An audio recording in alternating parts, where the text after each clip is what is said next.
termina e descansa, ninguém sabe falar o que Deus fez, o que ele terminou no sétimo dia, mas ficou alguma coisa lá, Deus termina e depois ele descansa. Então, a criação de Deus em 6 dias, relatada, né?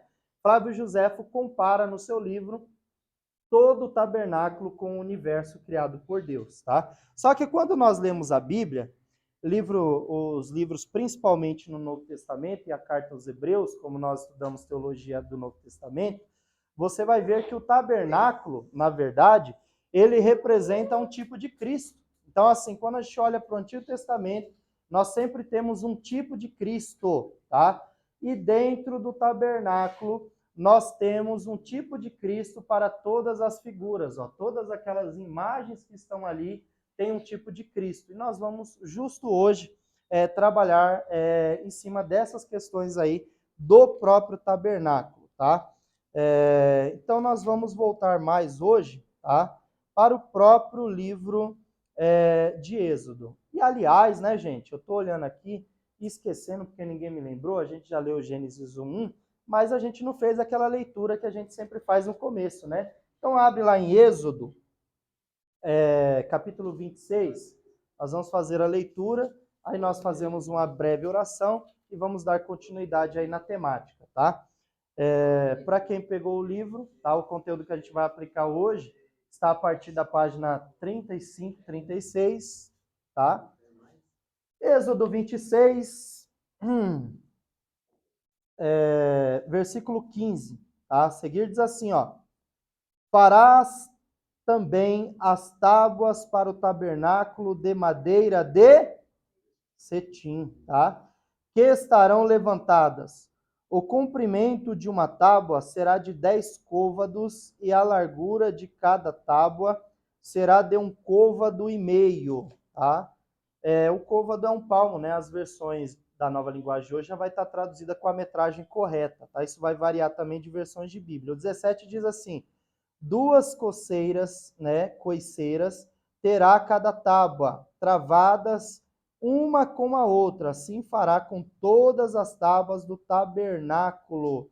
O 18, e farás as tábuas para o tabernáculo assim, 20 tábuas para a banda do meio-dia ao sul. O 19, farás também 40 bases de prata debaixo das 20 tábuas, 2 bases debaixo de uma tábua para as suas 2 coiceiras, e 2 bases debaixo de outra tábua para as suas 2 coiceiras.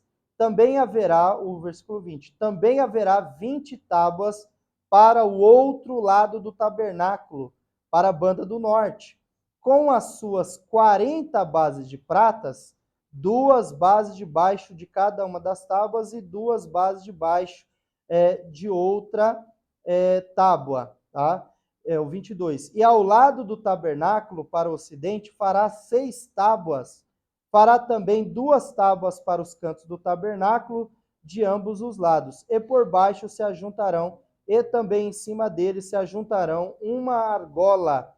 Assim se fará com as tábuas, com as 2 tábuas, ambas serão por tábuas para os 2 cantos. Assim serão, o 25, assim serão 8 tábuas com as suas bases de prata, 16 bases, 2 bases de baixo de uma tábua e 2 bases de baixo de outra tábua. Aí continua o 26. Farás também 5 barras de madeira de cetim para as tábuas de um lado do tabernáculo e 5 barras para as tábuas do outro lado do tabernáculo, como também 5 barras para as 2 tábuas do outro lado do tabernáculo, de ambas para o ocidente. Tá? Vou encerrar aqui, a leitura extensa já acaba ali do outro lado. Se você for lendo a sequência, você vai perceber que essas tábuas aí, aliás, vamos fazer oração, né? Senão eu vou falando e esqueço de orar também. Senhor Deus, Pai, queremos te glorificar, te exaltar, te pedir mais uma vez que o Senhor nos ajude, ilumine o nosso pensamento, a nossa compreensão, para que nós possamos começar a desenvolver nessa aula introdutória a temática para esta matéria chamada de Pentateuco. Por isso, nós queremos te agradecer e te louvar em nome de Jesus. Amém. Tá? Olha só, gente, nós temos aí o modelo do tabernáculo e quando nós olhamos para Êxodo, tá? Nós vamos ver algo muito interessante que já já nós vamos voltar. Eu fiz a leitura, lembre disso, ó. Deus mandou confeccionar todo o tabernáculo, tá? Tanto a estrutura de fora como a estrutura interior, que era dividida em duas partes, mas se você olhar no desenho lá, ó, são as tábuas, tá? E o chão também era forrado de tábuas. Os pilares que estão ali são madeira, uma colocada do lado da outra, e eram feitas de madeira. Em algumas versões está cetim. Em algumas traduções está madeira de acácia, tá? Tanto a Arca da Aliança como os demais utensílios, a madeira que foi utilizada era madeira de cetim, ou traduzida como madeira de acácia, tá? Já já nós vamos falar sobre isso. Então, assim, lembre disso, tudo que foi utilizado em madeira foi acácia, tá? Ou cetim. E todas elas tinham um mistério que nós vamos falar já já. Vou fazer a leitura que nós vamos chegar no desenho do tabernáculo. Ó, a autoria do Pentateuco é atribuída a Moisés, tá? Se caísse na prova lá, eu falei aqui, mas se, talvez não vai cair na prova, mas se caísse lá, ó, todo o Pentateuco foi escrito por Moisés, uma escala de 100%, o que vocês iam responder? Não. Por quê? Capítulo 34, Moisés já tinha morrido, então é atribuído a Josué, tá? Que escreveu sobre inspiração divina. A crença confirma que a Torá que possuímos hoje é a mesma que nos atribuiu a Moisés, tá? Existem 3 diferentes redações do Pentateuco, tá? A judaica, a samaritana e a grega, tá? Da versão dos 70, que é a Septuaginta, nós já falamos, e a sua versão latina. Ou seja, tá? Todas as traduções que vieram posteriores do Antigo Testamento, elas vão ter base na Bíblia chamada Septuaginta. Por quê? Vocês lembram que lá no período chamado interbíblico surgiu uma língua universal? Qual era a linguagem universal quando Jesus vem? O grego. Então, ó, imagine assim, todas as outras traduções que vão ser utilizadas, elas vão ser utilizadas em grego. Depois o Império Romano vem e domina. Então vai surgir algumas versões também escritas em latim. É por isso que nós temos lá uma versão chamada Vulgata Latina. O grego utilizado pelo povo na época, koiné ou koiné, era o grego comum. A Bíblia Vulgata Latina era da palavra vulgata, da palavra vulgar, ou seja, a língua do povo, mais simples que o povo entendia. Então, São Jerônimo vai lá, tem a sua participação e vem essa Bíblia chamada Vulgata Latina, que o povo entendia. Ou seja, só os sacerdotes romanos tinham a Bíblia escrita em latim puro, ninguém entendia nada, só o padre romano, o sacerdote lá podia ler e o povo não tinha acesso. É por isso que o povo comprava a tal das indulgências lá. E vocês sabem que eu já falei que descobri onde fica o purgatório, né? Vocês sabem onde fica. Fica lá em Parelheiros, né? Lá minha mãe tem um cachorro, pastor Jorge, irmão Jorge. E o cachorro cheio de pulga lá, a casinha cheia de pulga. Aí é o purgatório, descobri onde fica. Tá vendo aí, irmão Martinez? Martins. Então, ó, então nós temos essas versões. Então, assim, a Septuaginta, que está aqui, ó, ela vai ser sempre uma das versões mais lembradas. Inclusive, isso reflete na nossa Bíblia hoje. Os livros que nós temos, ó, Gênesis, Êxodo, Levítico, Números, Deuteronômio, são nomes que estão lá na Bíblia Septuaginta, tá? E quando traduziu, ficou para nós o estudo do Pentateuco, tá? A redação judaica foi entoada em forma de louvor pelos rabinos massoraitas, aproximadamente no século VII depois da Era Comum. E, aliás, tá? Quando você vê isso aqui, gente, ó, quando fala isso aqui, ó, massoraitas, tá? É a família dos massoretas, tá? Que aproximadamente entre o ano 600 e 700 depois de Cristo, eles introduziram isso aqui, ó. Esses sinais aqui, ó, igual esses pontinhos aqui, isso aqui, ó, que são as vogais, tá? O alfabeto hebraico, ele não tinha vogais, só consoantes, tá? Na verdade, todas as línguas semíticas, né? Vocês lembram do que se deriva a palavra semítica? Os descendentes de Sem, isso aí ficou bem claro, né? Então, assim, todas as linguagens semíticas não tinham vogais, tá? E o hebraico era uma. Como que você pronuncia uma palavra sem vogal? Fala aí. Fala aí a palavra Jardel sem falar vogais. Difícil, né? Então, só que assim, os judeus sabiam qual era a forma de falar, tá? Porque eles já conheciam a língua. Quem não conhece, como o hebraico passou por várias transformações e foi se perdendo ao longo dos tempos, para que não se perdesse a forma de pronunciar, a família dos maçoretas criou os chamados sinais maçoréticos, tá? Que são esses sinaizinhos aqui, ó, para fazer o som das vogais. Então, quando você vê isso aqui, ó, um sinal maçorético para poder ter o som. Então, isso foi muito importante. Isso acontece entre o ano 600 e 700, depois da Era Comum, tá? Nós temos aí a redação samaritana, a mais recente das três, difere bastante da judaica e da versão grega. O Pentateuco contém a história do homem, a origem do povo hebreu e toda a sua legislação civil e religiosa, finalizando com a morte de Moisés, que é o capítulo 34, tá? E aí é importante nós olharmos, ó, quando Deus escolhe esse povo, posterior ao Pentateuco, nós temos o livro da conquista, né, que é o livro depois de Deuteronômio é fácil, o livro da conquista é na sequência. Tem o Pentateuco, qual é o próximo livro? Josué, o livro da conquista. Quando Josué começa a caminhar, eles começam a conquistar a terra. Então, o Pentateuco é o livro que Deus começa todas as coisas lá no Gênesis, e quando chega em Deuteronômio, que Deus repete tudo que ele já falou para o povo no meio da trajetória, depois de Deuteronômio, eles vão com Josué entrar na terra. Então, assim, antes deles entrarem na terra, depois que eles entram, conquistam, dominam, eles viram não somente um povo, mas uma nação, não é isso? Povo de Israel. Aí conquistou a terra, dividiu a terra, eles viram uma nação e têm agora uma terra para ser deles, tá? História de Israel, tá? É uma matéria que vai falar especificamente sobre o período em que eles se tornaram Israel na promessa de Jacó. Só que hoje você tem um país chamado Israel, né? Teve no jornal aí, saiu em todo lugar. Inclusive a gente teve que cancelar o nosso projeto da viagem para Israel. Já estava programando, já tinha quase 12 alunos preparando para ir, ou para ver como ia fazer, para poder participar. E aí veio esse negócio aí de Israel com o Hamas lá, mudou tudo os planos. Mas você viu lá, o país, né, a nação de Israel, tá? Então é importante, hoje nós temos Israel. Só que a terra de Israel lá é chamada do que hoje? Palestina, tá?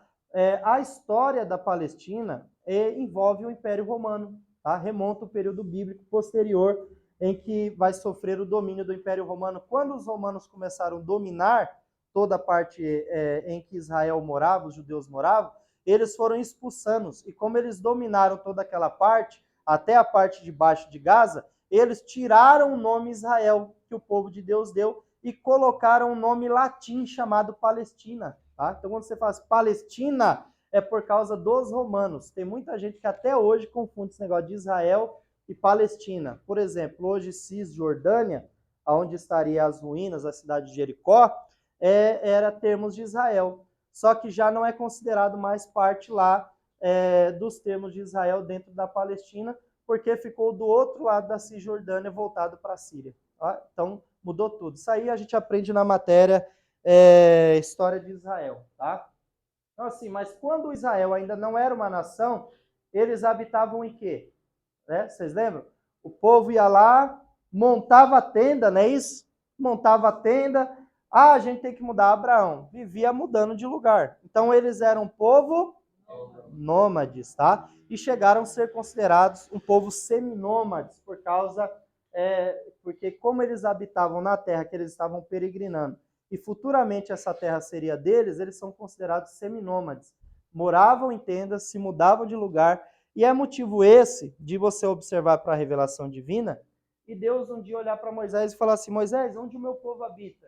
Moisés disse: Senhor, o seu povo habita em meio de tenda. E Deus falou assim: então farás para mim uma tenda, porque eu quero habitar no meio do meu povo. Então, o povo morava em tenda, Deus faz a pergunta para Moisés, e Deus falou: então farás para mim uma tenda, porque eu quero habitar no meio do meu povo. É interessante você olhar para o Pentateuco, porque no Pentateuco, Deus ele sempre se revelou querendo estar presente no meio do seu povo.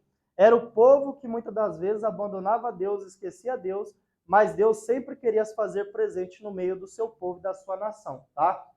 Então, assim, antes deles entrarem na conquista, que é assim, ó, o povo é nômade, tá andando em tendas.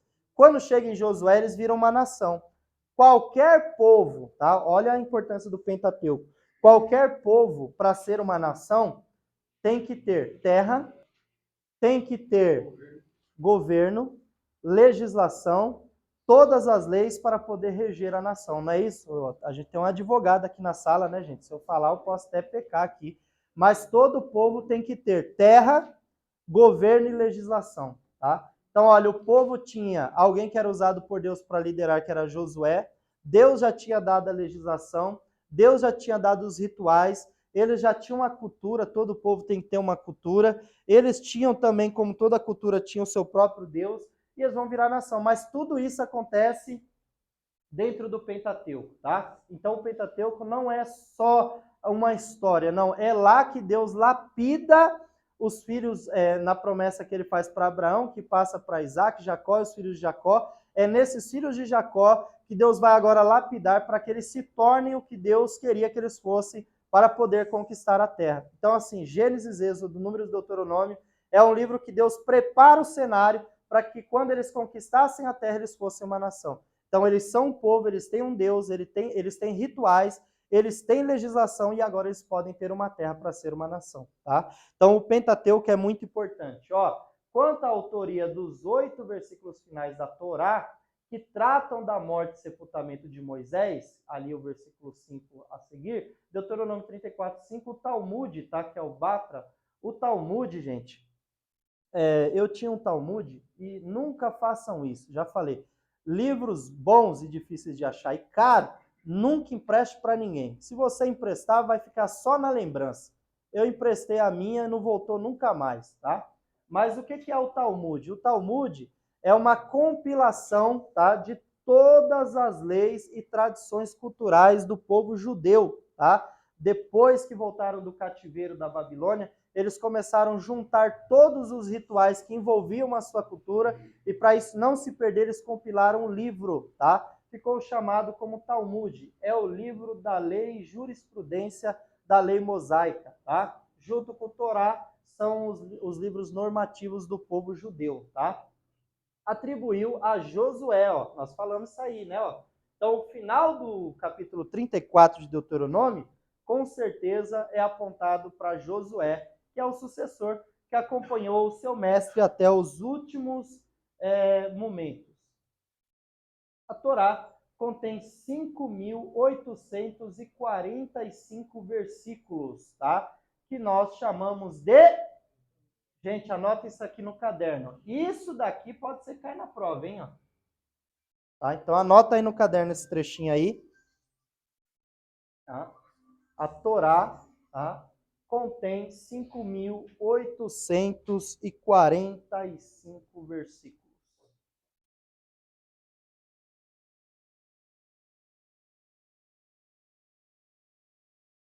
E nós conhecemos como Pentateuco, tá? Senhora diretora, você vê se a minha Torá está ali em cima, por favor, a Torá. Se tiver, você pega para mim, só para mim. A Torá é aquele livro grosso.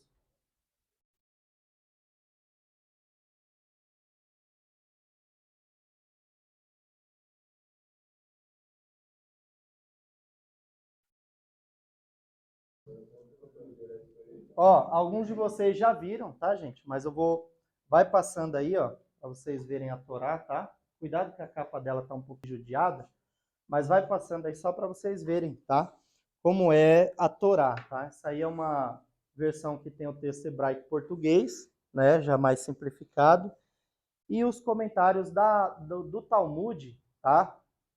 Nessa versão da Torá, vem alguns comentários do Talmud. E é importante, tá? No Talmud, por exemplo, ó, tem um comentário dos rabinos. Vai lá. Tem um comentário dos rabinos aí na Torá, quando fala sobre Abraão, por exemplo, no Monte Moriá, tem um comentário ali do Talmud, dos rabinos na Torá, que diz assim, ó, quando Abraão ele sobe no Monte Moriá para sacrificar Isaac, os rabinos, né, tinha aquela tradição oral, vocês lembram? Os pais contavam para os filhos a história do seu povo, do seu Deus. Os rabinos antigos, eles diziam que o mesmo lugar que Abraão vai sacrificar Isaac, eles explicam a passagem que diz assim, ó, e Deus disse para Moisés, ó, vai e eu vou te mostrar o monte. Abraão, ele sai e ele não sabe qual é o lugar, porque Deus disse que ia mostrar para ele o monte. Quando ele chega num determinado lugar, Deus mostra para ele que é o Monte Moriá.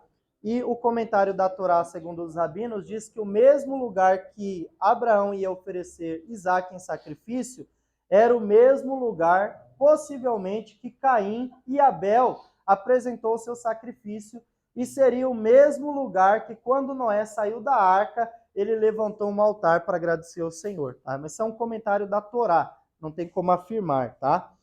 Mas é importante vocês verem para ver como é diferente, né? Então, ó, vamos continuar. Todo mundo escreveu?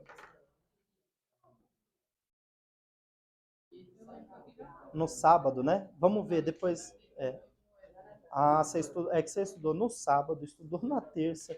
Nós vamos resolver isso aí. Fica tranquilo. Ó. Tá? Nós já falamos isso aí, tá, gente? Ó, penta, né? 5 teucos de livros, né? Ou volumes, livros, pergaminhos, assim por diante. São eles, tá?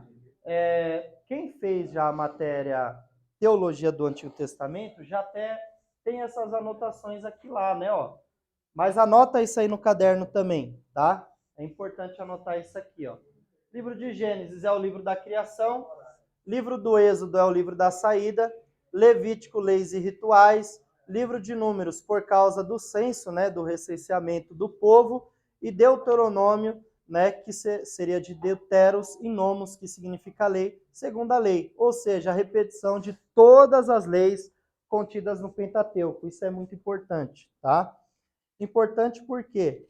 Porque eu me lembro que teve uma prova de obreiros lá do Ministério do Madureira, que eu acho que na consagração de diáconos, não lembro, caiu a pergunta lá, simples assim, porque todos os obreiros tinham que ter feito teologia, né, para ser consagrados, e caiu lá algumas perguntas e caiu sobre o Pentateuco. E alguns obreiros lá foi reprovado por causa do Pentateuco, tá? Então, assim, falou de Gênesis, criação, falou de Êxodo, saída, falou de Números por causa do recenseamento, falou de Levítico por causa das leis, dos rituais, falou de Deuteronômio, repetição da lei. Ou seja, em Deuteronômio, Deus vai rever, fazer com que o povo relembre tudo aquilo que ele já tinha falado antes deles conquistarem a terra.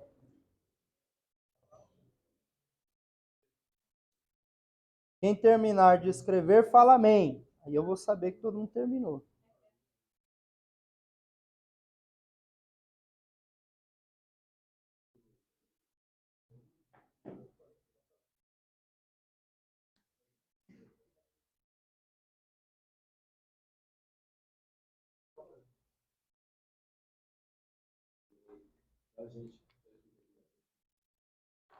Quando você estupia aí.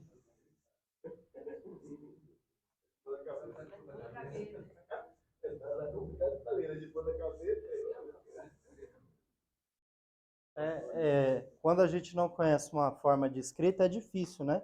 Mas você tem que ler de trás para frente e de cima para baixo.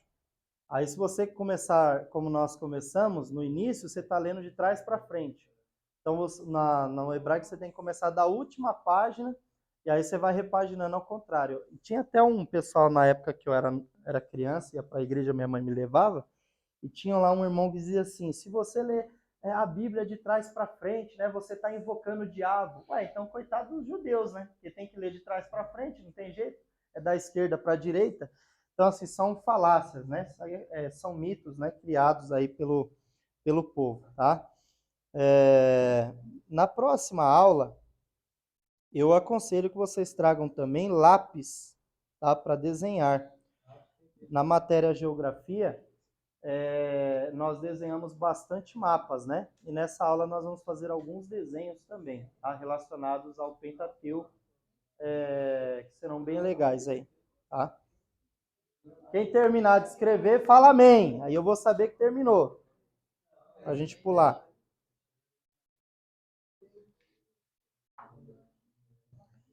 Vou aproveitar aqui, colocar o nome do Jorge.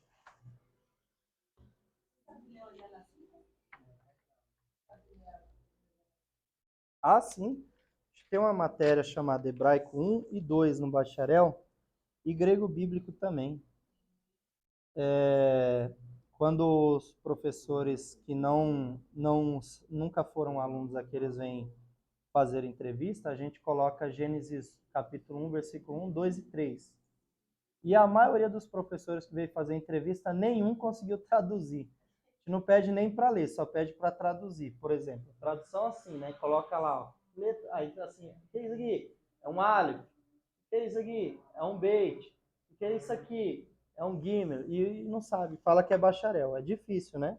O cara falar que é bacharelado e não saber ler hebraico, porque quando você faz hebraico, é essencial você estudar hebraico e grego, né? Tem isso também, né? Porque se perguntar hoje o que a gente estudou na oitava série, a gente nem lembra mais, né? Oitava série, nossa! Quem lembra o que estudou na oitava série lá? É? Quando a gente fala assim, olha, quando a gente começa a falar de formas gramaticais da língua portuguesa, dá um nó na cabeça, né? Porque nem o português a gente conhece direito. Aí vai estudar hebraico, aí o nó vira uma corda grande, é complicado. Né? Só que é muito importante, tá? Deixa eu aproveitar aqui enquanto você escreve. Abril, maio.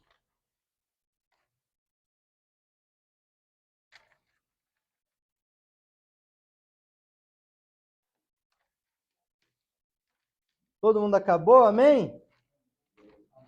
Vou pular, hein? Terminaram mesmo? Pular o quê? O slide. Já copiou? Não copiou, não? Vou dar vista no caderno hoje, hein? Nossa, gente, ó. Ele tá viajando aí, hein? Tá pensando no cheeseburger já. A aula nem começou, ele tá pensando no recreio já. Depois você copia, tira uma foto. Tira uma foto, tira uma foto.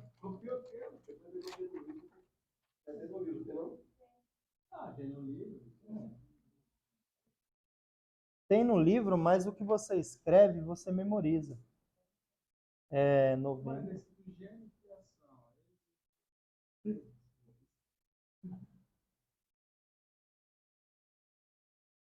Então vamos lá. Tirou a foto? Ou copia do livro depois. Você pegou o livro? Então tirou uma foto. Ô, irmão Jorge, só o sobrenome para me lembrar aqui. Tem dois sobrenomes. Dois sobrenomes? Fala só o primeiro sobrenome. Rodrigues. Não dá não. Ó, na chamada do senhor, o senhor vai ser o número 23, tá?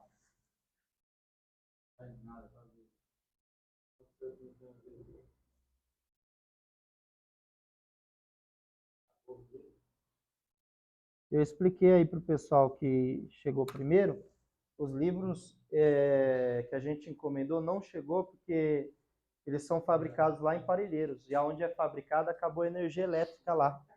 Desde sexta-feira sem luz, né? Quem mora na região de Parelheiros. Recanto acabou? Lá ficou desde sexta-feira. É mesmo? Quem mora no Embu-Guaçu, Parque Florestal, até Bosque do Sol, onde a gente reside lá, até o Shopping Jardim, né?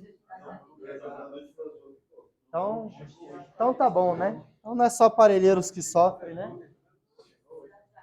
Ó, vamos continuar aí então, tá? Estes livros eram a base da tradição judaica, o fundamento da religião. O conjunto deles era designado pelo nome de Torá, tá? A lei, o livro de Moisés, tem um erro aqui, tal, no PowerPoint, de Moisés. Ou mesmo alguns grupos que se afastaram dos judeus conservaram o Pentateuco como os samaritanos. Quanto à interpretação no princípio todos acreditavam ter sido escrito integralmente por Moisés. Havia uma tradição segundo a qual ele foi escrito por Deus, entregue a Moisés pelos anjos, mas só alguns trechos que se sabe foram escritos pelo próprio Moisés, tá? Isso aqui, gente, ó, essa citação aqui, ó, ela vem dentro da cultura judaica, tá? Os judeus tradicionais, rabinos, eles acreditavam que quando Moisés subiu lá no monte, Deus não deu apenas a lei. É daí que vem aquele preceito lá, ó, tá? Vou fazer um desenho aqui só para ilustrar, tá? Ó. Meus desenhos, vocês sabem que são uma bênção, né? E ó, que nem ficou igual, né? Ó, 2 pedras, não era? Vou colocar 5 em cada aqui, ó. Tá? Finge que isso aqui são as tábuas dos mandamentos, tá? Nem são iguais, tá? Não chega nem perto. Mas seriam quantos mandamentos? 10, né? Por isso é chamado de decálogo, tá? Então, ó, 10 mandamentos, né? Ó, 10 mandamentos. Para os judeus, tá? Para os judeus que acreditam nessa tradição, Deus teria dado para Moisés não 10, tá? Mas Deus teria dado para Moisés, ó,